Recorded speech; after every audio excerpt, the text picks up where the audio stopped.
What is this? Another video? On the same day?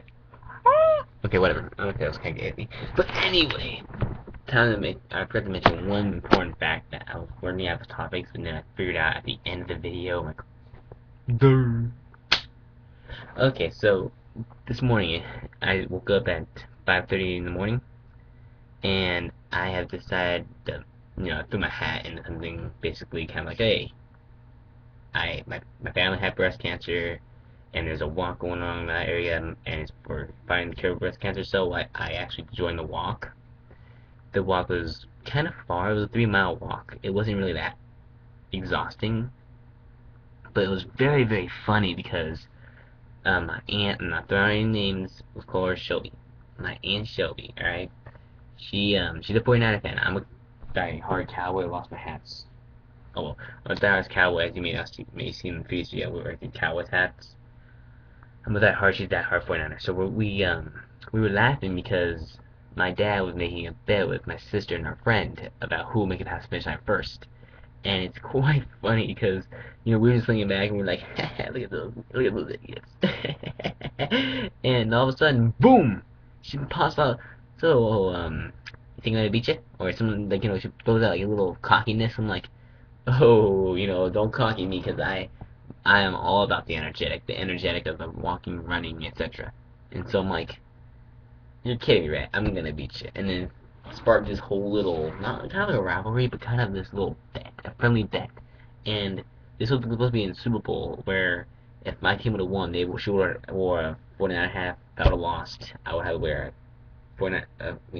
If she would have lost, she would have to wear a Cowboy hat. If I would have lost, I would wear a 49 hat.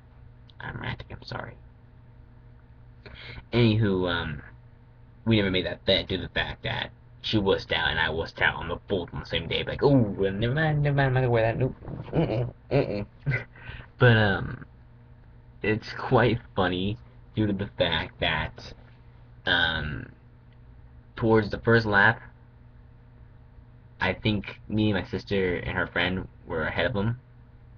Like we were just, you know, I would always me made like a serious deal saying, hey, if I see that, I'll give you a heads up. If you see Aunt Shelby, let me know. They're like, alright, okay, cool, we got that thing. So I look around, look around, okay, he's right there, he's right there. Lap two comes, I, they, my sister, my allies was my sister and her friend, get some water, and I'm like, I'm gonna keep on trucking. I ain't gonna wear no 49 hat, if you know what I'm saying. But I'm also walking for the breast cancer. I'm not gonna stop racing for that cure. I mean, it's very important. It's a walk, it's not a run, okay? So, I'm walking and I don't know if they stopped, so I kept on walking and after walking into these songs, like this, or not really, but it's like these inspiring songs. You see cheerleaders like lifting each other up. I'm like, oh, that's cool. And so I'm like having this man. I'm kind of walking, it feels good, and I'm kind of dancing to the rhythm, okay, and etc. And I slowly started losing my group. I just started losing the group. And I'm like looking behind me, I see all these random faces. I don't see my Aunt Shelby, I don't see my dad, I don't see my sister's friend or sister. I'm like, oh my god, I don't want to stop because then I'll have a higher risk of wearing a 49 hat or get lost because I didn't bring my phone. Come on, Steven, what are you thinking? Bring your phone, man. Nope. No, I didn't. Nah, I don't need a phone. I wish I had a time machine to just tell myself so you can just run up there and you call whatever you want, but I'm really nervous, so I'm walking still my normal speed. I ain't stopping. I'm grooving with the music. I ain't giving up. So, I'm starting speaking to myself, really just speaking for myself. Just 'cause I had no one to talk to. I feel so alone.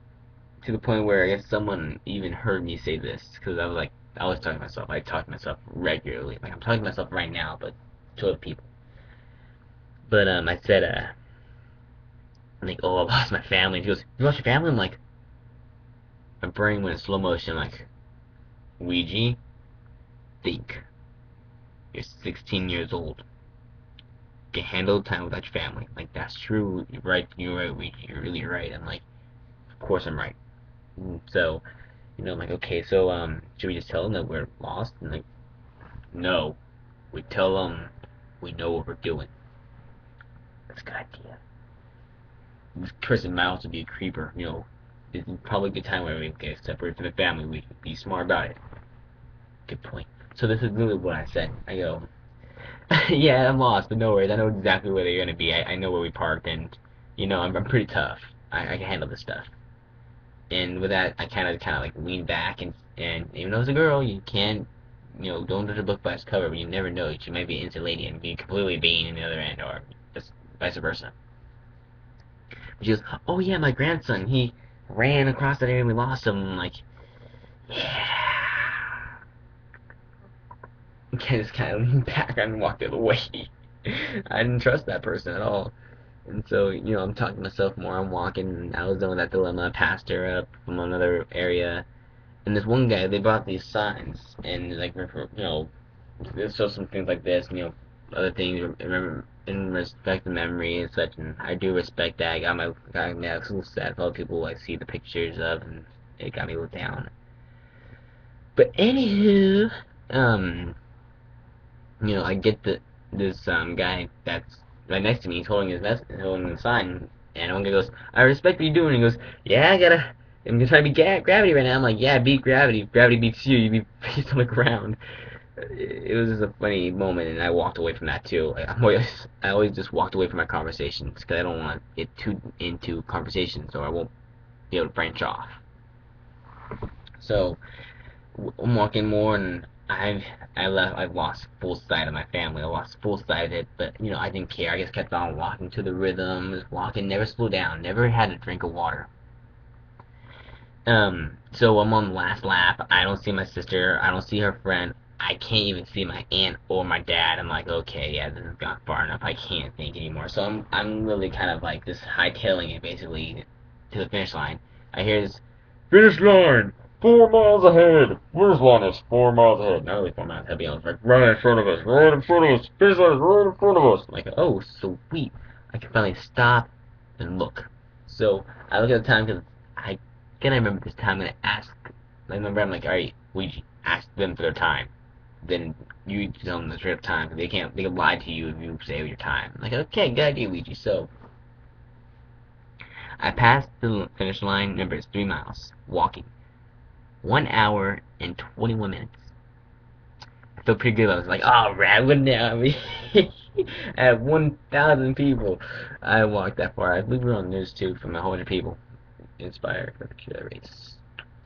But that was a whole wind up. Anyway, you know, I'm standing there. I'm like, I'm looking for any sign of them. I'm like, oh my god, so many faces, so many faces. I can't see them.